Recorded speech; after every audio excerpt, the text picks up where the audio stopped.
सवाल ये है कि इंडिया की टीम कोलैप्स क्यों कर रही है। 75 पे 0 तो 230 के ऊपर 10 आउट, 97 पे 0 तो 208 के ऊपर 10 आउट। हालांकि देखा जाए तो एक हार से कोई फर्क नहीं पड़ता है। चैंपियन टीम में कभी कभार हार आपके लिए जरूरी होती है, आपकी गलतियां बताने के लिए। और अच्छा हुआ है, एक तरीके से अच्छा हुआ है कि इंडिया को पता चल गया कि इनकी टीम के अंदर थोड़ी सी एक मिस्टेक है। वो क्या है वो आपको आगे जाके बताएंगे। लेकिन ये भी चीज बड़ी मैटर करती होती है कि आगे की आपकी तैयारी कितनी अच्छी होगी।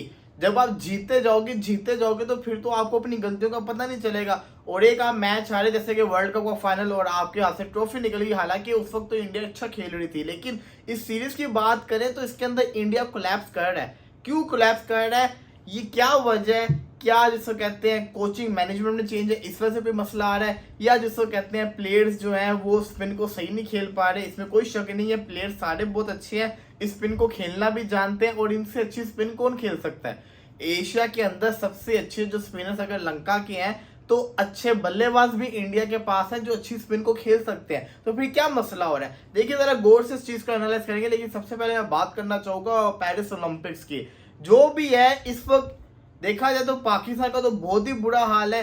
इंडिया की अगर मैं परफॉर्मेंस की बात करूं तो 3 ब्रॉन्ज मेडल तो इन्होंने जीत लिए, मुबारकबाद हो। लेकिन उतनी अच्छी कोई परफॉर्मेंस चल नहीं रही। हाँ, अलबत्ता इनकी जो हॉकी की टीम है ना, वो बड़ी शानदार परफॉर्मेंस करके दिखा रही है और लग रहा है कि ये आगे जाके बड़ा कोई अच्छा अचीवमेंट हासिल कर सकती है। क्वार्टर फाइनल में इन्होंने हरा दिया सामने वाली टीम को शानदार किस्म की परफॉर्मेंस करके दिखा के, और अब सेमीफाइनल की तरफ जा चुके हुए हैं। सेमीफाइनल, और ये फाइनल में जाएंगे तो सिल्वर तो कंफर्म ही है ना। फिर इनका सिल्वर तो कंफर्म हो जाएगा अगर फाइनल में चले गए, और अगर जीत गए तो गोल्ड मिल जाएगा। तो कुछ भी हो सकता है। तो ये चीज बड़ी ज्यादा मैटर करती होती है कि इंडिया की जो टीम है वो हॉकी के अंदर बड़ी अच्छी परफॉर्मेंस करके दिखा रही है। एक टाइम पे पाकिस्तान चैंपियन हुआ करता था, अब भारत की टीम चैंपियन बन चुकी हुई है हॉकी की, और परफॉर्मेंस अच्छी से अच्छी करके दिखाई जा रही है। और वो दिन दूर नहीं कि मुझे लग रहा है कि इस दफा ये लोग गोल्ड जीत जाएंगे। हॉकी के अंदर कुछ भी हो सकता है, एनीथिंग कैन पॉसिबल। हाँ, बाकी अगर मैं स्पोर्ट्स की बात करूं तो जेवलिन थ्रो जो है उसके अंदर नीरज चोपड़ा का गोल्ड या सिल्वर तो कंफर्म है।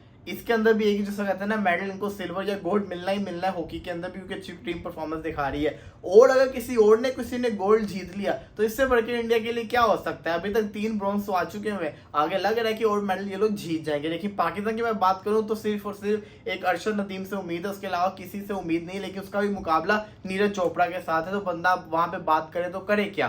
खैर, ये तो कहानी होगी। अब मैं बात करता हूँ दोबारा से कहता है ना क्रिकेट के ऊपर। देखिए, मैंने कहा था इंडिया की टीम कोलैप्स क्यों कर रही है। एक तो इंडियन टीम को ये समझना पड़ना है कि गौतम गंभीर को समझना पड़ना है। एक्सपेरिमेंट कर रहे हैं चैंपियंस ट्रॉफी से पहले, एक्सपेरिमेंट अच्छे होते हैं। आप हर जिसको कहते हैं तरीके को आजमा लो। अच्छा, उन्होंने दुबे को ऊपर भेज के देख लिया, उनको पता चलेगा दुबे ऊपर का प्लेयर नहीं है, दुबे मिडल ऑर्डर में नहीं खेल सकता, दुबे सिर्फ और सिर्फ फिनिशर है, ये उनको पता चल गया होगा। लेकिन आपको ये भी दिमाग के अंदर लेकर आना है कि अक्षर पटेल आपका इस वक्त का, चाहे वो T20 हो, टेस्ट हो या ओडीआई, सबसे बेहतरीन लेफ्ट बल्लेबाज है, लेफ्टी बल्लेबाज है।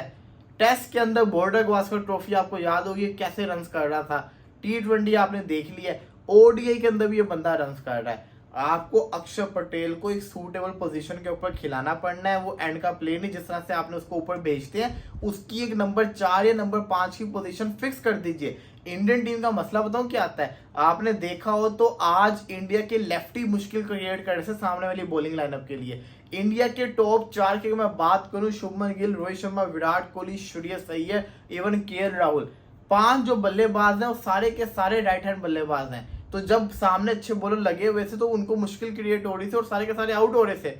लेफ्ट आर्म को ऊपर भेजा शुभम दुबे को, वो आउट हो गया। आपको अक्षर पटेल को ऊपर भेजना था। ऐसी कंडीशंस के अंदर जहां पे अच्छा जैसे कहते हैं स्पिनर्स लगे हो, तो अक्षर पटेल को नंबर 4 की पोजीशन फिक्स कर दें। अक्सर हमने देखा अक्षर पटेल ऊपर आता है, लेकिन उसको इस मैच में भी आना चाहिए था।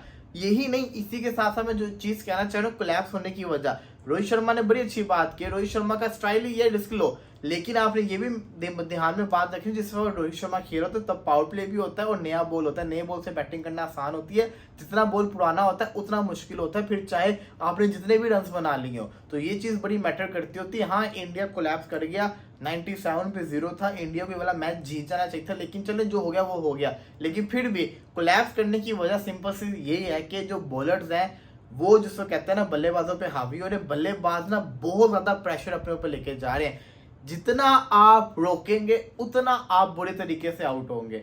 आपने देखा अक्षर पटेल को, अक्षर पटेल ने आते साथ छक्का मारा, 2 चौके मारे, किसको, कमिंदो मेंडिस को शायद मारे थे, नहीं असालंका को मारे थे, असालंका को मारे, उसका असालंका ओवर करने नहीं है, फिर जब वो आया तो उसको आउट भी कर गया, लेकिन उसके बाद वो ओवर करने नहीं है। करना क्या है ऐसी कंडीशन के अंदर, जहां तक मैंने जिसको कहते हैं क्रिकेट को देखा है, रोहित शर्मा की अप्रोच बड़ी बेस्ट होती है।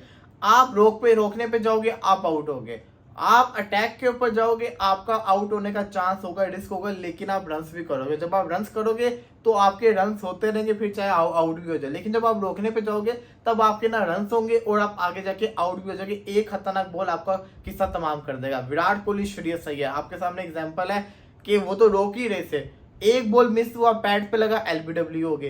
तो ये चीज बड़ी मैटर करती होती है। तीसरे ओडीआई में यही अगर पिच मिल गया, ऐसा पिच मिल गया, तो मैं चाहूंगा कि इंडिया के जो बल्लेबाज है सारे अटैकिंग क्रिकेट खेलें, डिफेंसिव मोड पे ना जाए।